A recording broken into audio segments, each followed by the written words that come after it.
इस लड़ाई को आगे बढ़ाएंगे। जिसने भी गोली मारी उसे सबक सिखाएंगे।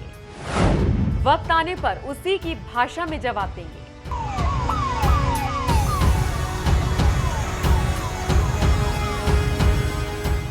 नमस्कार, मैं हूं आपके साथ नम्रता। योगी आदित्यनाथ और मुख्तार अंसारी के बीच की तनातनी को समझने के लिए उन 3 लाइनों का बड़ा वजूद है। इन लाइनों को समझने के साथ ही योगी और मुख्तार के बीच की अदावट को जानने के लिए आपको कुछ साल पीछे जाना होगा। ये वो वक्त था जब यूपी के पूर्वांचल में मुख्तार का एक छत्र राज चलता था। वो जहां से निकलता था वहां ना तो उसे कोई रोकने वाला होता था, ना ही कोई कुछ कहने वाला। अपने दल में चलते हुए कद में सबसे लंबा दिखने वाला मुख्तार उस वक्त का बादशाह था। उस वक्त की सरकार ना तो मुख्तार को टोकती थी और ना ही पुलिस। नतीजा ये हुआ कि मुख्तार जो करता था वही सही था। वर्चस्व की यही जिद मुख्तार और योगी की अदावत की कहानी में भी थी। बात साल 2006 की है। ये वो दौर था जब मुख्तार खुली जीप में बेखौफ घूमता था। उस वक्त एक बार मऊ में दंगा भड़क गया। इन दंगों को भड़काने का आरोप मुख्तार के ऊपर लगा।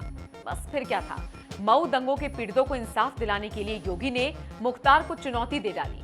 योगी ने मुख्तार को ललकारते हुए कहा कि वो मऊ जाएंगे और दंगों में पीड़ित लोगों को इंसाफ दिलाएंगे। लेकिन तब ना तो यूपी में बीजेपी की सरकार थी और ना ही योगी उतने ताकतवर थे। लेकिन बावजूद उसके योगी अपने लोगों के साथ मुख्तार से टकराने के लिए मऊ के लिए निकल पड़े थे।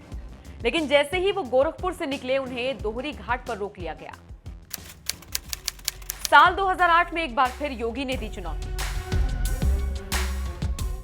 मऊ दंगों के करीब 3 साल बाद एक बार फिर से योगी आदित्यनाथ ने हिंदू युवा वाहिनी के नेतृत्व में यह ऐलान किया कि वो मुख्तार के गढ़ आजमगढ़ में आतंकवाद के खिलाफ रैली निकालेंगे।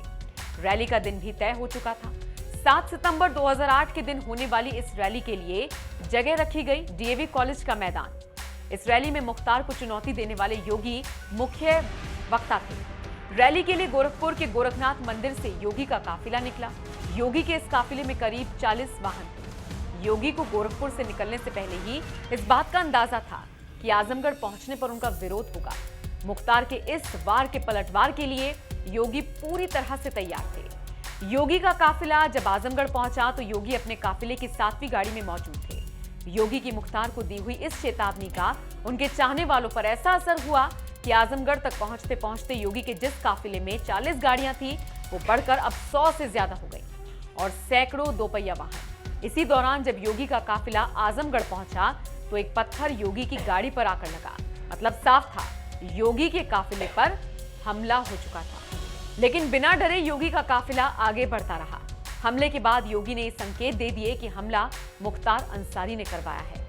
योगी आदित्यनाथ ने कहा था, काफिले पर लगातार एक पक्ष से गोलियां चल रही थी, गाड़ियों को तोड़ा जा रहा था। लेकिन हैरानी वाली बात तो देखिए, हमला होता रहा, गोलियां चलती रही, लेकिन पुलिस मौन बनी रही। तब योगी ने कही थी बदले की बात। योगी के काफिले के ऊपर हुए इस हमले के बाद योगी ने मुख्तार को ललकारते हुए साफ कहा था कि हम इस लड़ाई को आगे बढ़ाएंगे। जिसने भी गोली मारी है उसे उसी की भाषा में सबक सिखाएंगे।